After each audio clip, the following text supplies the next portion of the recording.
Hey, everybody. I'm Chris Metzler, one of the programmers here at SF Indie Fest's Green Film of San Francisco, Green Film Festival San Francisco, that is. Exciting to be here. Obviously, the world is still a little bit weird and topsy-turvy, and so we're doing both screenings live and in person and here virtually. We're lucky enough to to have seen one of the opening night films, Taking the Reins, and we have filmmaker Gunther Kirsch here. Welcome, Gunther. Thanks. Yeah, thanks for having me. I'm excited to talk.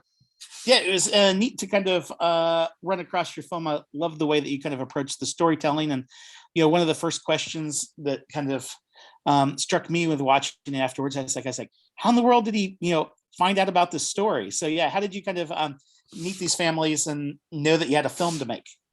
So I have, a background and interest in wildlife photography and documentary production making, and I was helping a buddy out on a film about burrowing owls in the Bay Area.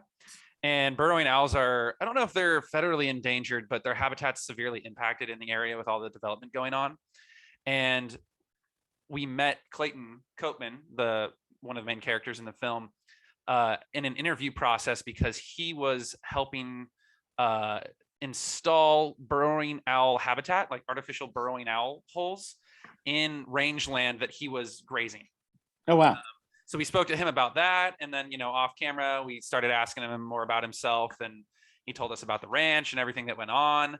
And I had a conversation with a producer that I work with quite a bit, who was also producing that project too. And we kind of got talking and decided to go scope it out, see what it was like. And, the second we got there, we realized that the film basically wrote itself. Like, I feel like I had an easy job because it's just so interesting, especially in California. You don't expect to see one, ranching to be such a huge thing. And then two, like a very Western style, traditional style of ranching. Yeah. Well, too, just right in our back door. Very cool. And, when you told them that you kind of wanted to kind of turn the camera on to kind of them as people, what was their reaction? I mean, nowadays, documentary filmmaking can be kind of so charged and things. Is like, were they willing to kind of open themselves up to kind of you in the film? And how did you also kind of arrange things? I mean, in the sense that obviously they have their own work to do. Was it just kind of very observational oriented, or did you have to kind of schedule things? Yeah, good question. I mean, I think at first they were, a little cautious. They wanted to get to know us a little bit, and we kind of came out and just did some B-roll days on the property of filming the cows or the golden eagles on their property. And after getting to know us for a while and kind of realizing that we weren't there to, try to tarnish their name or anything like that, as soon as they realized that we were there just to like learn from them, basically, they were very open. I mean, the family's been there 100 years, and Tim Copeman, father of Clayton, Tim has been a public speaker and supporter of rangeland and grazing for a really long time. So he knows his family's story by the book. Like, obviously he wrote it, and he's very used to telling it. So it was kind of surprising that he'd never worked on a film before, because he was so ready to talk about it. Like it was almost like it was written out to a certain extent. It totally wasn't. It's all genuine and from the heart, but he's, they have classes tour the facility, the ranch. They have countless people come to the ranch to learn about it and their stewardship. So he was used to talking about the film, or talking about his life story and his family. Just it was so natural to him, and they know the science and the ethics of grazing and their practices better than anyone else. So I think once they got to trust us, they were really excited to just kind of unload. And from there, I was at the time living, I'm currently up in Santa Rosa right now, just like an hour and a half north of you guys. But at the time of filming, I was living in Oakland, and it was about a 40-minute drive or so to Sunol from there, kind of in the East Bay. Mm-hmm. And Clayton works full-time for SF Mud, doing grazing management for all their leased lands. So he has a full-time job. His wife, Natalie, has a full-time job. And his dad kind of acts as a spokesman for the California Rangeland Trust and a lot of other organizations. But we found that they were just, if we needed a half hour here to an hour there to let us onto the property, when we were doing B-roll days, they would just kind of show up, hang out with us for as long as they could, and then just let us wander around the property and have at it. And then for the interview days, that was more organized, and try to get bigger chunks of time from them. And there were also, other than those two types of shooting, there were the roundup days, which is kind of a yearly process where all of the new calves need to be branded, vaccinated, tagged, castrated, and just organized and processed and cataloged. And that was a lot of the roping footage that was in the film. And those are very big get-togethers where, usually it takes place in the fall or winter. And the family would get all of their friends together on a specific date. They would come to their property and process all the cattle. And then the Claytons would do the same thing for their friends other days as well too. So it's like this really big hustle, and we showed up and kind of let them do their thing and tried to figure out what was going on, because there was a lot there. And once we got the flow of everything, we'd hop in the gathering pen with them and kind of dodge horses and dodge cows and ropes as they were going at it. And it was a lot of fun to get to learn how to do. Very cool. There, kind of wearing these two hats of like having a full-time job and then also kind of running the ranch. Is that something that's pretty common, or was that something based on their own interests, or just out, based out of necessity? I'd say it's based out of necessity for the most part. From what we heard from them, it's really hard to make a profit. So from what I can tell, a lot of ranching families have some old family land that's been under their stewardship for a really long time. And for the most part, they graze that with cattle. And there's a lot of different types of cattle operations you can do to make money. You can raise Angus, you can raise beef, you can raise breeder cows, you can raise bulls.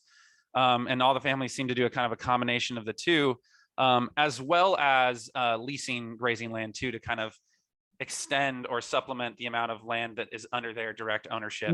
And just with the way that land prices are in California, and hay prices and all, and transportation costs and things like that, it's a really delicate balance. And from what I can tell, nearly impossible to make a profit. So it's more of, you'll break even for the most part, and some years you'll make money, some years you'll lose money.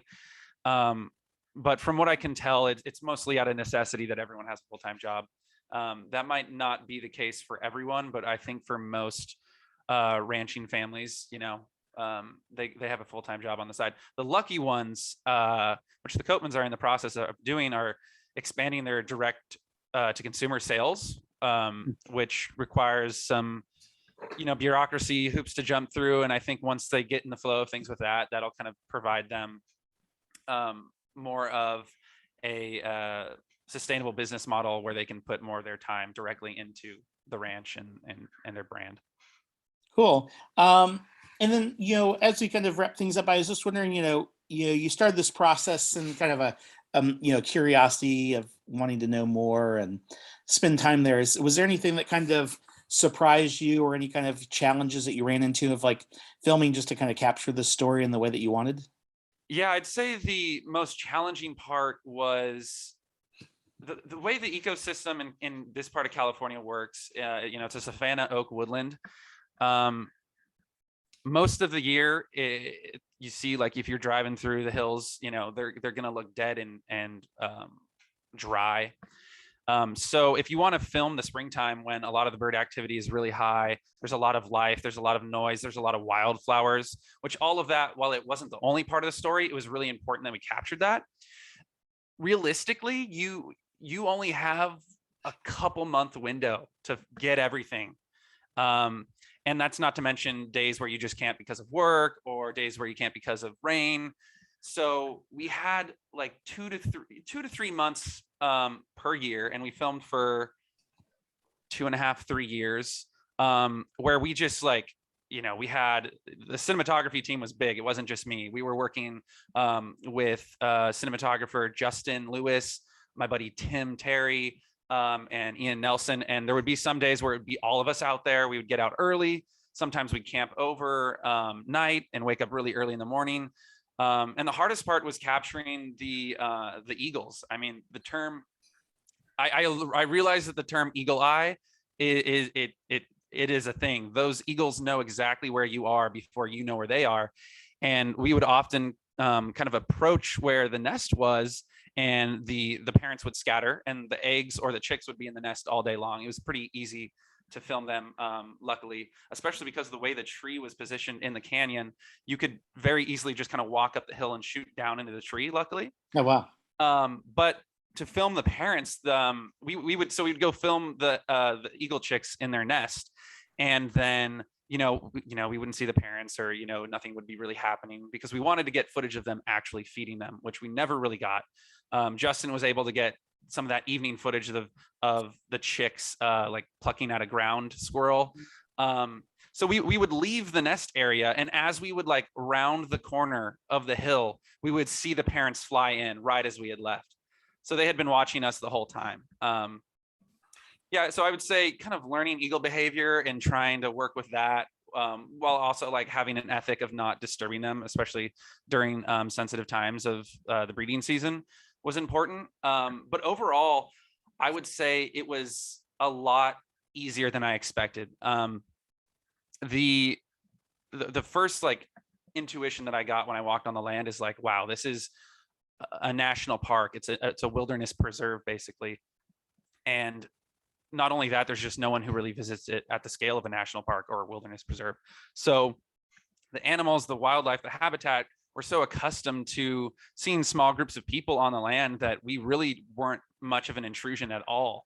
And the amount of habitat and wildlife there is just incredible, like especially in the spring. It dips down as the grasses dry out and water dries up, but in the springtime it's an intense frenzy of wildlife and beauty, and the wildflowers too. It was you kind of show up and you're like swinging your camera around trying to figure out what to zoom in on, and it made if you got the timing right, things pretty easy. Very cool. Well, thanks again for making this film, Gunther, and being part of our film festival. It was just really neat to kind of see this slice of life that is just kind of right under our nose. And so thanks again for making it. Absolutely. Yeah, that's exactly how I felt too. Thanks.